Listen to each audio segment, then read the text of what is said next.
Special thanks to our promotional partners at the American Philatelic Society. The APS is the largest stamp collecting organization in the world, supporting collectors of any level worldwide.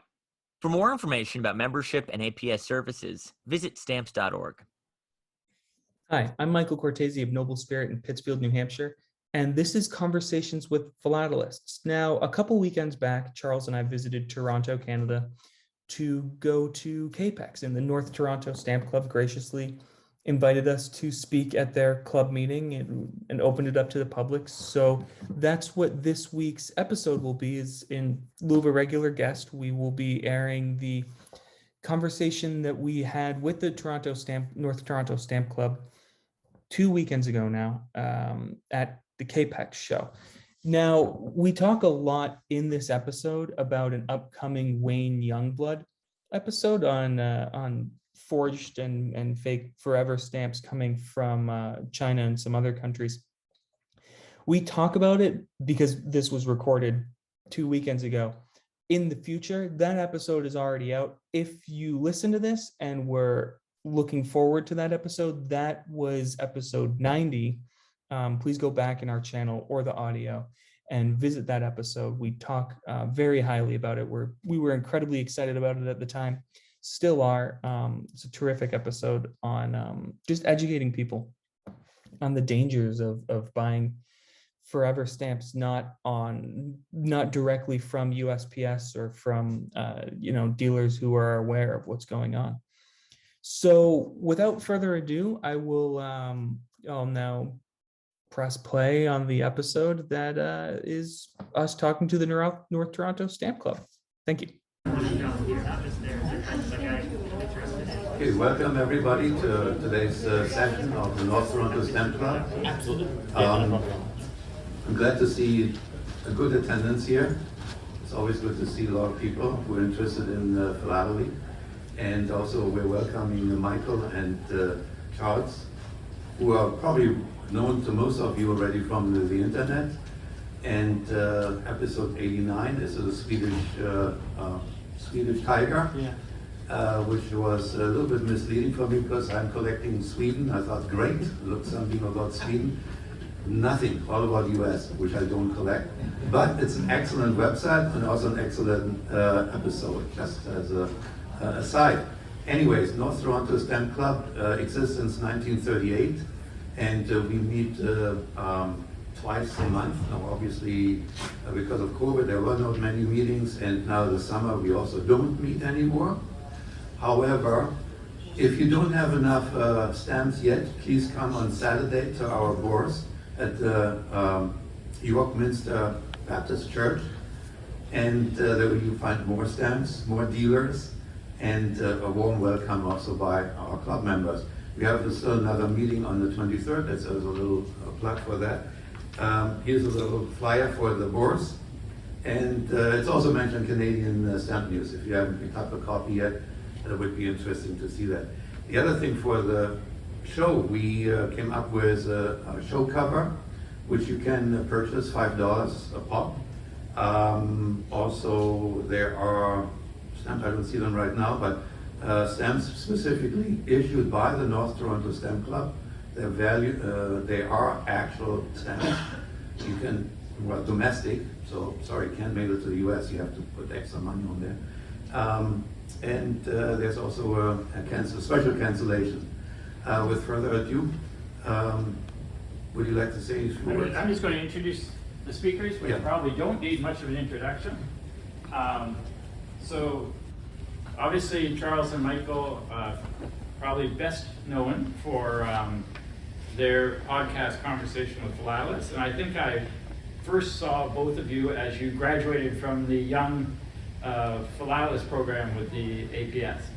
So I'm going to turn it over to them. They'll talk about themselves and their podcast and then lead into discussion. So thank you both for coming. Thank you.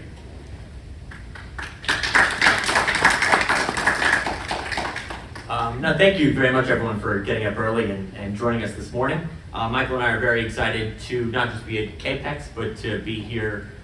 Specifically, we almost ran late. We went to United Bakers. Has anyone been before? Whenever I travel, my fiance Olivia and I try and look up historic restaurants wherever we go, and we found this bakery from 1912, so we had to check that out this morning, and ended up trying to get the bill, and ended up being showered with gifts of pastries and pea soup and whatnot. So I'm glad we weren't late. But on the drive over, Michael and I were sort of trying to figure out what we were going to say. Michael asked if I had anything prepared, which after 2 years of conversations with philatelists, he should know that the answer is more often than not no.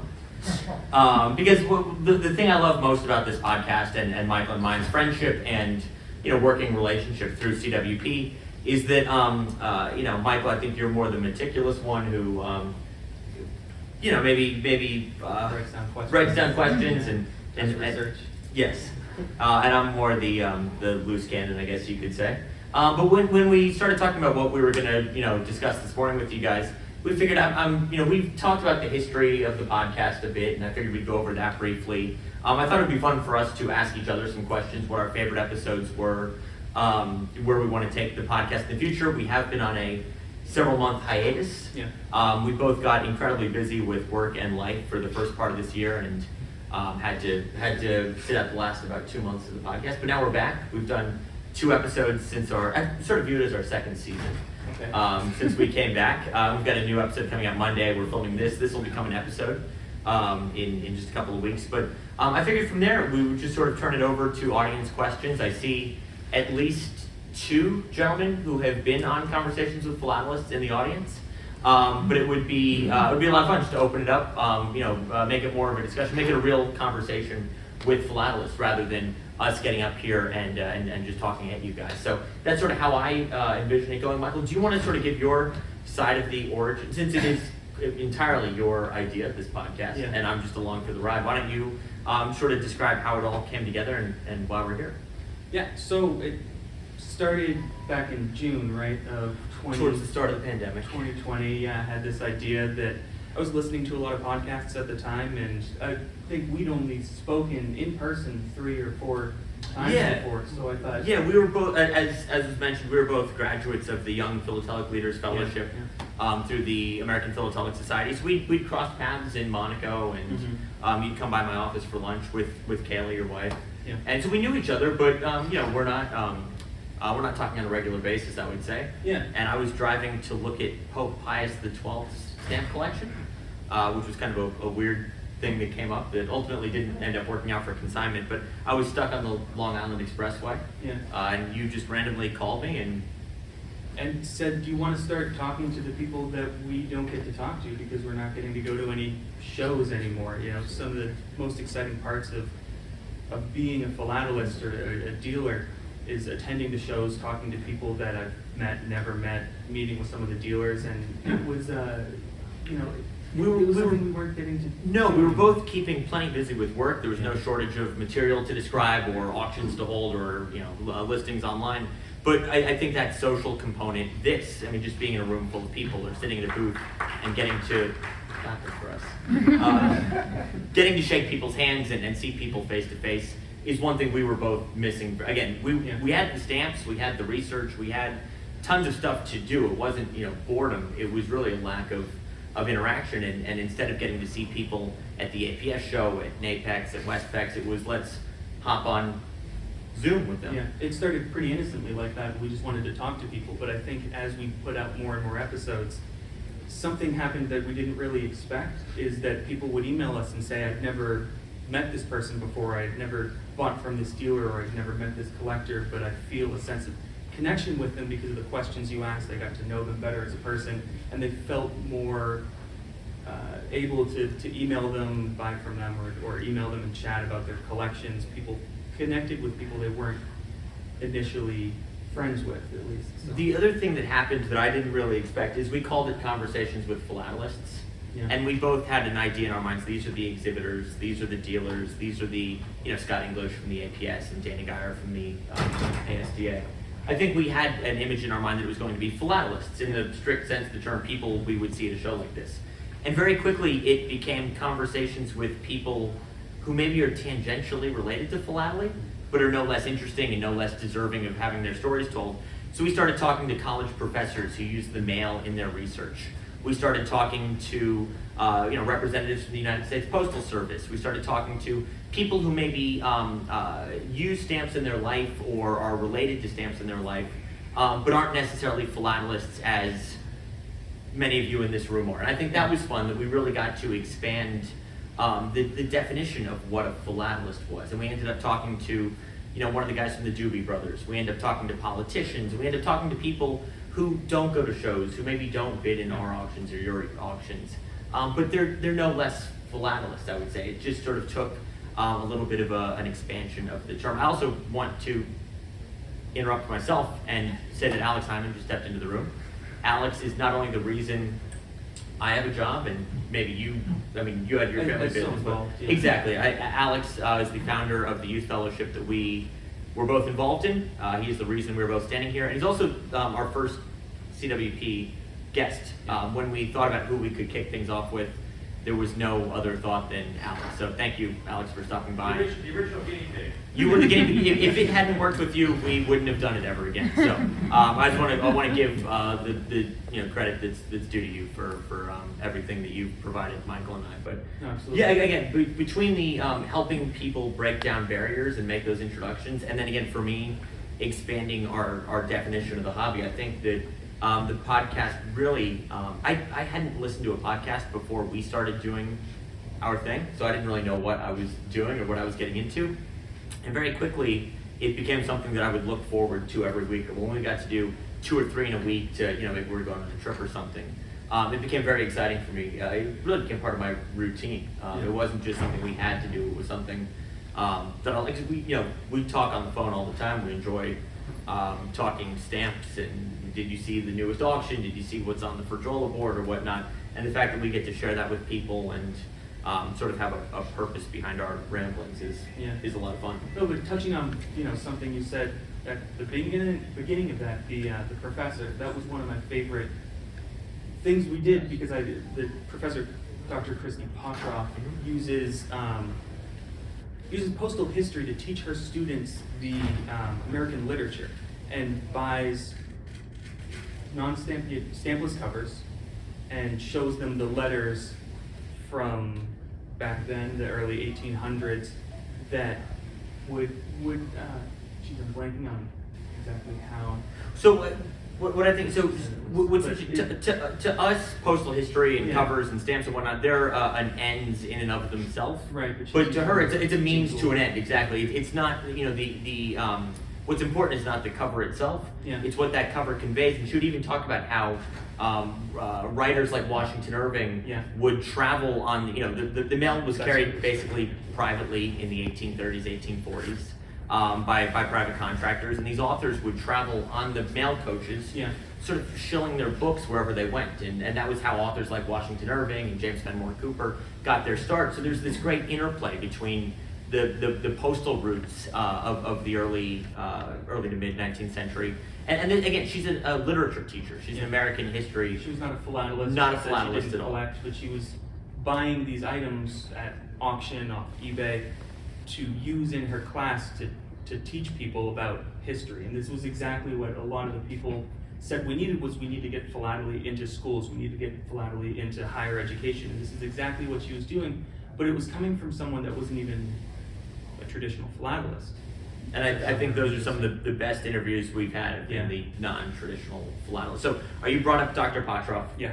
If I had to put you on the spot and ask you to pick your top 3 episodes. Yeah, well, as someone raised in New Hampshire, I feel like I just, from the age of 2, I contractually have to say Sununu would probably be at the top there.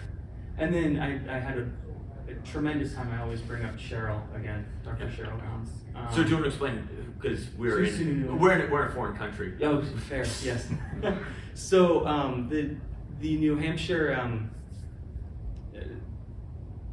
has this large political family. The Sununus, John Sununu, John H., John E., and then Chris Sununu have all been governors, senators, and congressmen. Mm-hmm. Yeah. It's sort of like a small-scale Bush or Clinton family, where they're just this political dynasty in New Hampshire that's always. So John H. Sununu was to George H.W. Bush. First President Bush's chief of staff. Yeah. And then his son was senator, and For then 8, I don't know how many years. I think 6 years. 6 years. And then his brother, the other Yes, son, Chris is- Sununu is senator right now. He's governor right now. Governor right now. I'm not even from New Hampshire. I know. But the Sununu, I don't have as much of a Yeah. direct, But growing up, connection with it. yeah. I was gonna say I've got my own California politicians Yeah. who are ubiquitous growing up. So you reached out to them sort of.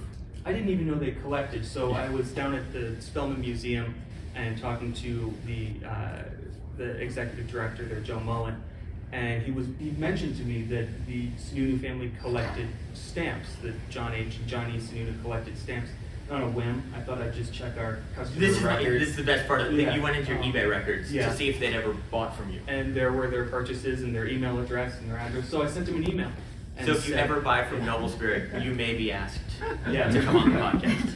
Well, no, You're not that's safe. That's how you got Karl Rove. That is also how we got Karl Rove to appear, as he bid in one of our auctions and used a personal email address to register. So Yeah. no, and so we wanted to talk to the Sununus on On Zoom. like Yeah. we talk to most everyone on Zoom. Yeah. And they said no. They denied that request. They did. They said we won't talk to you unless you come down to our house and view our stamp collection. We'll both be there. And they set it up. It was a surreal experience. Yeah, they've got this great hobby room in their house because they don't just do stamps; they do baseball cards, Yeah. they do Autographs.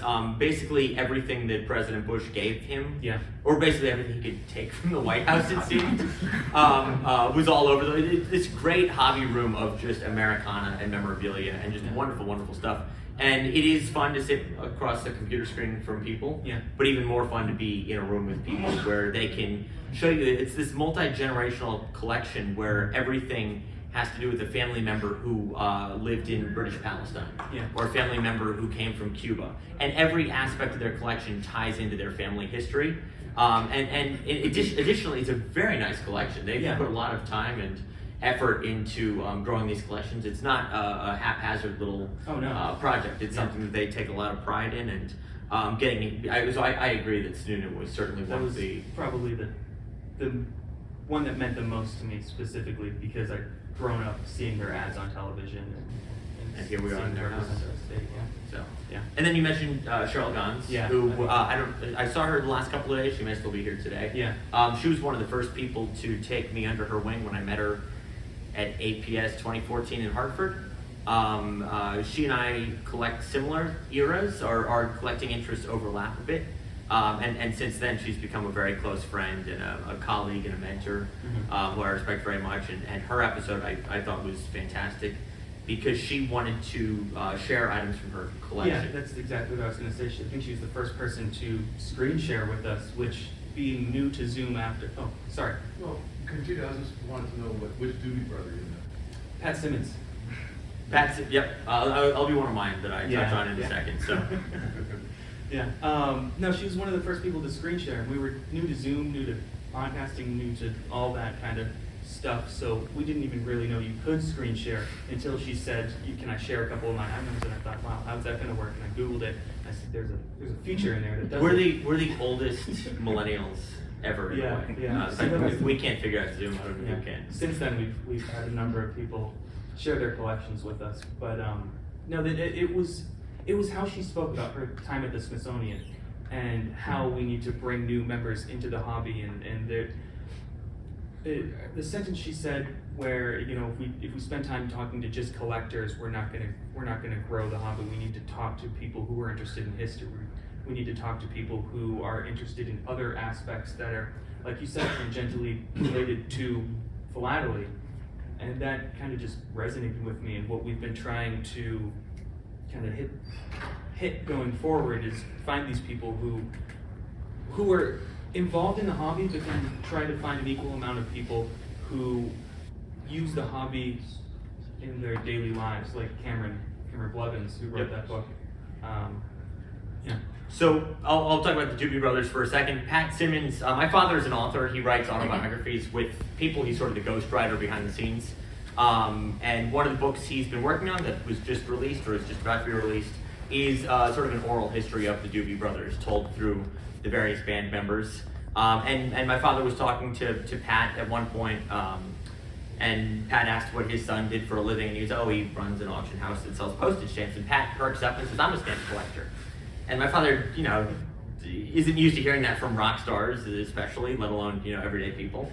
And started talking, and, Pat, maybe not a classically trained philatelist, but certainly has the passion and the desire and the bug that we all have. Yeah.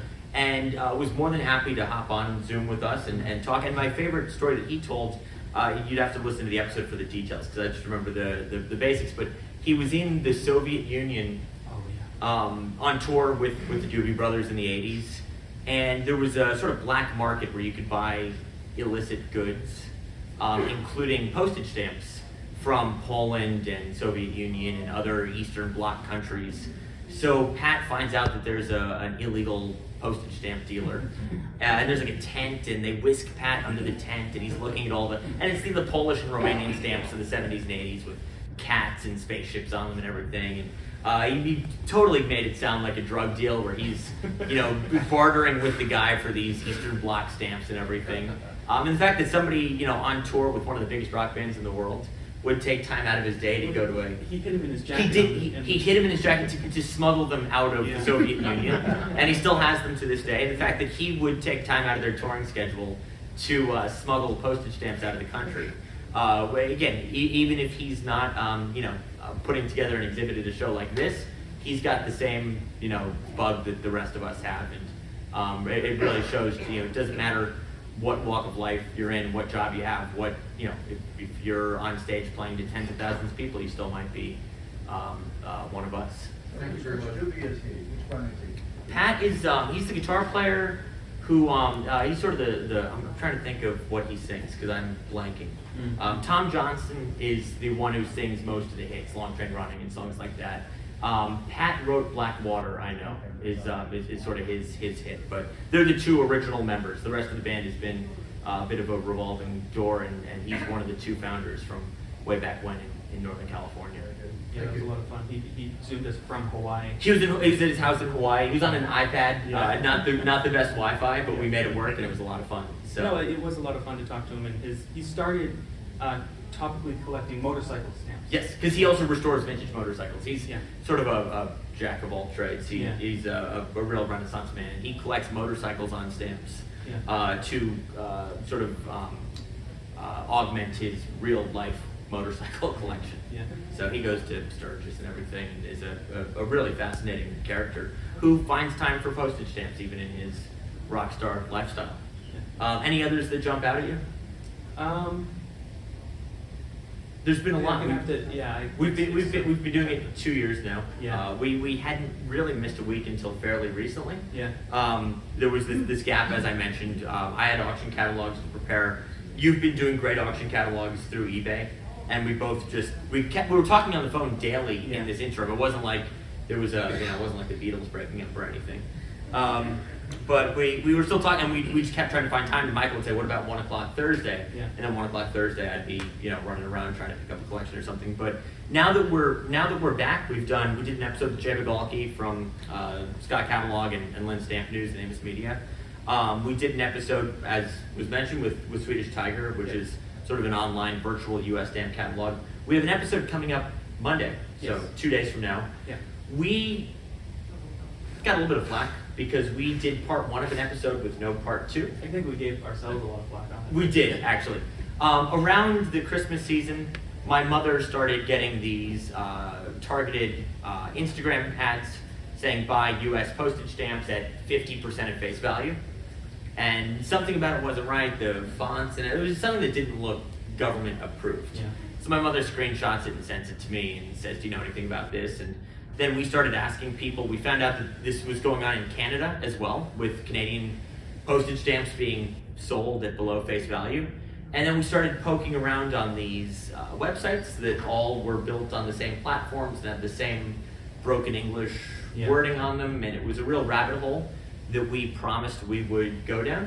And we tried. You and I are not very technical people. Yeah, I think we said we would try to buy some, and then neither of us felt comfortable entering in any information. That is true. I did not want to put my credit card into these websites, so we ended up not buying any. But we always told ourselves we would revisit this issue of counterfeit postage stamps because it hasn't gone away. Right. If anything, it's getting bigger and bigger and bigger. Yeah. So we sort of phoned a friend. We called up Wayne Youngblood, who has been a guest of ours in the past.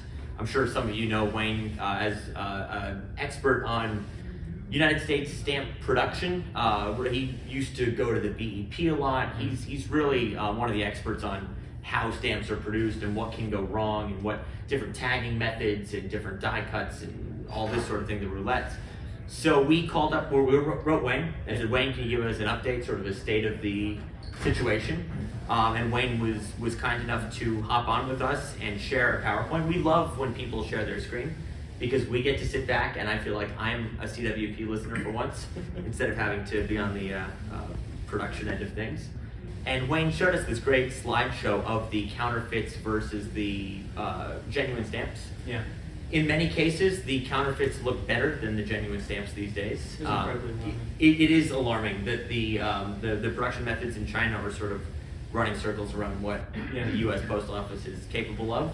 Mhm. Suggested that it might not just be a grift or a get-rich-quick scheme. There may be more nefarious motives going Yeah, on. some of the numbers he quoted were about 30% of all. Yeah, He hypothesized he's about done a 30%. small sample of incoming mail that he's received, and it is very frightening what he's. And this is not mail from philatelists to philatelists. Yeah. This is just the general population and the number of counterfeits proliferating, both in the market and in the post itself, is not great. So Yeah. that episode coming out Monday, I highly recommend. And from there, Michael, now that we're back in the swing of things, we've got our auctions. I've got my auction coming up soon. You're Yes, always in the middle of stuff. Yeah. But hopefully this summer we'll be able to catch our breaths a little bit. Where do you want to take things from here? What are your goals for CWP? Well, I liked the idea that we talked about privately a little while ago about doing more in-person events. Eric Jackson. I saw Eric Jackson at Apex. He wants us to come down to his shop and do an episode there. Elliot Gruber invited us down to the Smithsonian. Yep. To film down there. So- And there's a couple other dealers, but other organizations that we want to film on location. Do something with the Spellman. Yeah. As the world opens back up. It was great at the start of COVID that we could be on Zoom. Yeah. Because that was the only way to talk to people. But now we can sort of, everyone's shifting to this hybrid We model. have a camera now. We have a camera now, exactly. And shows are shifting to a hybrid model. Auctions. I feel like the stamp hobby went from being more or less purely in person, Yeah. and then went to being more or less purely digital. And now we have to sort of reckon with both of those extremes and figure out what the path forward is. And I hope that CWP can do our part in figuring out what the future of the hobby is by how we tackle future interviews. Yeah. Yeah. So that's kind of all we've got prepared. We want to open it up again. I want this to be a conversation. Don't want it to just be Michael and I rambling. You guys get enough of that every Monday morning at 9 o'clock or whatever. So I'd love to hear some questions. Yeah, thanks.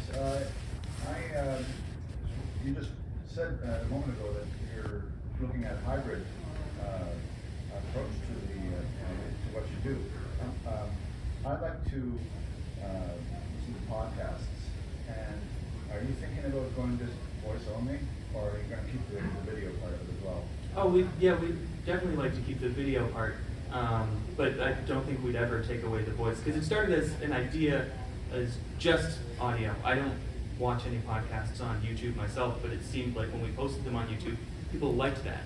So we didn't want to stop doing that, and as people said more and more about why don't you incorporate this, why don't you incorporate that, we thought we'd increase the amount of video podcasts that we do, and then a lot of the times we end up saying, you guys really ought to just watch this one. Yeah. Like the one with Wayne Youngblood, you really got to watch it because it's quite alarming. It was a teaching moment for both of us to see that China is producing these postage stamps better than the USPS is. So. But that being said, there's a lot of great, the Collectors Club of New York is doing a lot in that regard. The APS and their stamp chats. There are people producing YouTube videos, and one of them is in the back row right now. Yeah. There. But again, there's a lot of YouTube only content, and I don't think Michael and I have the production value or knowledge. If somebody wants to share their screen and we can sit back and enjoy it, that's fantastic. Yeah. But I think we will always be predominantly audio. I think that again, with some exceptions like Wayne Youngblood, where you're missing out on a key visual component, The goal is for it to be something you can listen to. My mother takes a morning walk and puts us on every Monday morning, and I'd like to keep that to be the focus of the show. At least for your mom. At least if for no one else than my Yeah. mother. Yep.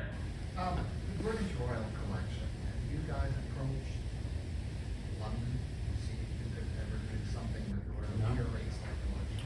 We spoke to one of the former keepers of the collection. Yeah. John? Yes. John? Yeah. Yes. So we have done. We've really not done enough British, I would say. Yeah. We'd love to do more with the Royal. We'd love to do more with the Queen's Collection. We'd love to do more with the Postal Museum. Olivia and I went to the Postal Museum several Stampexes ago. I think that was right before COVID. That's another organization we have to reach out to. Yeah. So it's one of those things that has been certainly, I would say, underrepresented, given the prominent role Britain plays in worldwide philately, and something specifically regarding the Queen's Collection currently, not just a past keeper, I think is definitely in the cards for the coming month. So Yeah, we'd love that to. would be- I mean, even if you and I just took a couple of days in London and knocked a bunch of these out, going to the Postal Museum, going to the Royal, doing all this, I think would be a worthwhile excursion for us. Yeah. The Grimaldi family in Monaco, they also have, I think, a large private collection. I know you've been to Monaco. We have, yeah. we're going to that this one. year. And we are going to, we should look into what we can do in advance of Monaco. Because it would be great to, it would be bad to waste a trip to Monaco and not get an episode It's or not two. really a waste of a trip. No, it's not a waste of a trip. Getting to the Monaco is a treat in and of itself. But if we could get a couple of episodes out of it, Yeah. that would be even better. Yeah. So no, well, that's definitely, again, more, we're sort of focused on U.S. travel because it's still somewhat new and novel to us after so long. Yeah. But definitely on the international front, we should be doing a lot more as well. And we spoke to Patrick Masellis, the president of the Club de Monte Carlo. We've had some great international guests. He's incredibly accommodating. So. Yes, yeah. So yeah, we'll certainly do what we can before our next overseas trips. Yeah. Nick. Tell me about Karl Rove. I think somebody I'd love to talk to. Yeah, so Karl Rove is one of these people who I feel like I'm not sure how relevant he is in Canada. Does everyone know who Karl Rove is? He was the chief of staff. Chief of staff? Yeah. Yep. For George Bush II. Yeah. But has since taken on a new life as the go-to election forecaster. Whenever you need a political talking head on the right, he's sort of your go-to. He's ubiquitous on television. You can barely turn on Fox News, I feel, without seeing Karl with his whiteboard talking about something. So growing up, my family are news junkies. We were always cycling between, the news was constantly on. The television was never off. And of course, Karl's face is on television a lot growing up. And I knew he collected stamps. He exhibited at New York 2016, I believe. He collects Republican campaign political covers from throughout history. He did the Tiffany talk. He did the Tiffany talk at an APS dinner. It was, I think, a few years before that. Was it a few years? I believe so. Okay. But he is known to the hobby. He is known to be a collector. And you hear a lot of stories about how Maria Sharapova or these celebrities collect. But Karl Rove is actually much more serious and studious about it. So he collects, going back to Lincoln and John C. Fremont all the way up through Hayes in the 1870s, any campaign cover related to the Republican Party, which is amazing that he can tie his professional life and his work into philately. I think we know doctors who collect medical thematics and things like that. It's great when there can be a connection like that. So Karl was similar to the Sununus. He's bid in our auctions before. I figured he was bidding through a secretary or an assistant or something, and I looked at our customer records, and the email was a very personal email. It wasn't like info@karlrove.com or something. Yeah. It was something that was uniquely his. And on a lark, I just wrote him an email, explained what Michael and I were doing, explained what our jobs were, what our podcast was. He forwarded it to one of his assistants and said, "Let's set this up, take care of it as quickly as you can." Within like minutes of sending that email. And it only took about a week or two to schedule. It was all very quick. He was very accommodating.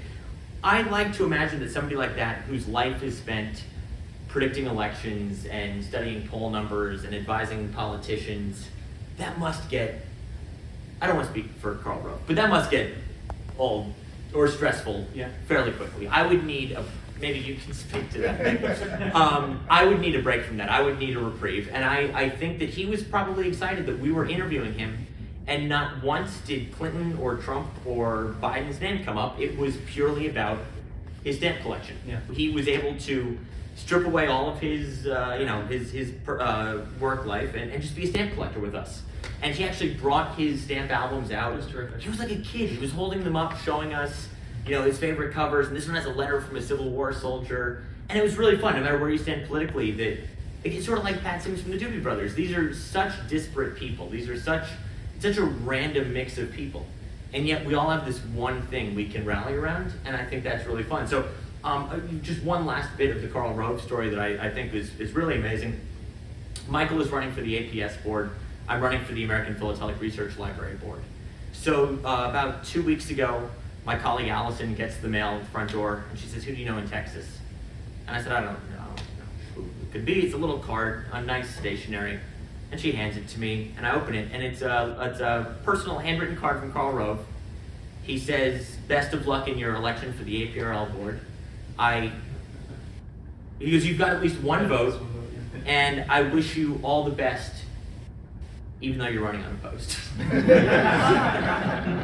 And I just thought, for somebody whose entire life has been built around predicting elections, polling elections, for him to have taken the time to see that in the American Philatelist and to send me a little handwritten note, I think says a lot about someone's character. So that's the end of the Karl Rove story thus far. Is that he voted for me for the APRL board. So if no one else votes, maybe I'll have a shot.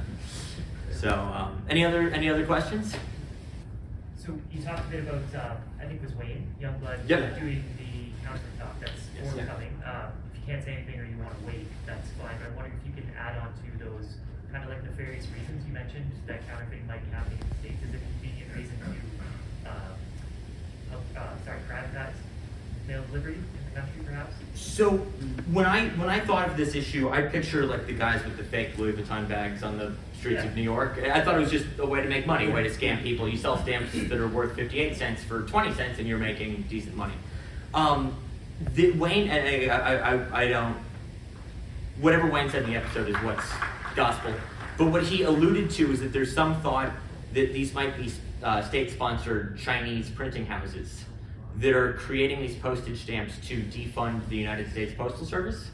So before all of this started, before the proliferation started a couple of years ago, I think he said that the estimate was that every year there's $350 million lost by the post office. I think the post office said that themselves. 350 million lost to counterfeiting. And now the fact that the counterfeiting has become so prolific via social media, they're producing stamps within weeks of a stamp's issuance.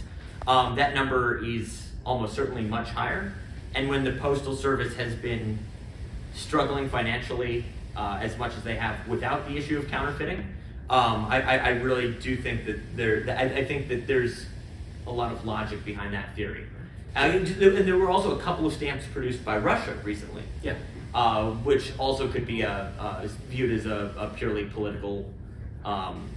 So one of the alarming things that he talked about is that initially dating back, the forever stamps didn't have any phosphorus tagging on them. So when they go through the system, they might get kicked out. But now, within the past, what did he say, 2-3 months? Oh yeah, last couple of weeks. Yeah, they've started showing up with phosphorus tagging similar to the tagging that the USPS is giving their own postage stamps. So, and the fact that the phosphorus tagging is detected by a machine, so it's tough enough to detect these things if you're looking at them. But if they can just pass through a machine undetected because they've got the tagging, it's going to make it even more of an issue. And there were some that you threw up there on the screen that I could not tell the difference between the real ones. He's been making some fun covers where it's got a real one and then a fake tagged one and a fake untagged one. And they're all and he's using legitimate first-class postage. He's not. Wayne's not defrauding the government. But it did bring up an interesting moral question as well. If a collector wants to buy these, and if their goal is education and outreach and warning people, Wayne needs examples of these for his research. He needs to know your enemy. But at the same time, Wayne is giving money to potentially a foreign operative. So there's these weird morality issues that arise as well when dealing with counterfeit stamps. And the other thing he said, for most of American history, stamp counterfeiting was always in tandem with another crime. So it would be, creating counterfeit stamps to try and pass something illegal through the mail. But it wasn't, the goal was not to make money from counterfeiting stamps. That's something that's only really developed in the last couple of years. And you said it was an issue in other countries as well, just not as big of an issue as it seems to be. No, but it's all Canada and Western Europe, which, again, Great tells you, Great Britain, France, Germany, tells you quite a bit about what the motives may be, that they're specifically attacking certain economies. Look forward to the episode. It's a good one, I think. Yeah. Huh? I haven't seen many of your podcasts. Have you had any Canadian content in your podcast lineup? Yeah, we spoke with Jesse Robitaille from Canadian Stamp News. There are two Canadians we've had on in the room. Yes. We had Greg as well. Yeah. And Chris Green. So that's three Canadians we've had. I didn't see Chris sneak in the back. So we have had Canadian collectors and dealers and publishers. We would love to do more. It's the sort of thing where, again, Michael and I sort of cut our teeth in the American sphere of influence. So when we are scrambling to get a guest for Monday's episode on Thursday or something, the people we typically call up are Americans who we've known for years. But sort of piggybacking on the London comments is what we'd love to do more. If we could have, we had a representative from the USPS on, a representative from Canada Post would be fantastic. Yeah. More. I think we certainly need more international representation. Great. Apparently, one more famous person that I became aware of is Ronnie Wood from the Rolling Stones collects stamps because he's an artist and he gets some inspiration from a lot of visual. I didn't know. I know his art very well. I did not realize he was a collector. That's we got to set our sights. Maybe for next Monday. They just kicked off their tour. We'll try looking for him on Wednesday. Yeah. Well, maybe he's bid with Noble Spirit. I didn't know that Ronnie collected. That's one I'll have to look into. Really interesting. That'd be great. Yeah, that'd be a fun one. Any other questions? They're letting us off the hook easy. I will say thank you on behalf of the club. We do have one of our souvenir covers for each of you from the show. Oh, wonderful. That's Thank you. a sort of little memento. And then Michael and Charles, we want to give you a certificate to thank you and make you honorary members of the North Toronto Stamp Club. Thank you very much. Thank you. Very good. We enjoyed this. We're both looking forward to the show. Looking forward to it for a long time. Myself as a booth holder, you as an attendee. And the fact that we got an opportunity to do this with you guys. And I have to tell you, we started the conversation about this way back in the depths of COVID, and we didn't even know if there really would be a show and whatever, but this has gone on thanks to Dan, who started the conversation. So thank you both for coming up, and we really appreciate it. Thank you very much.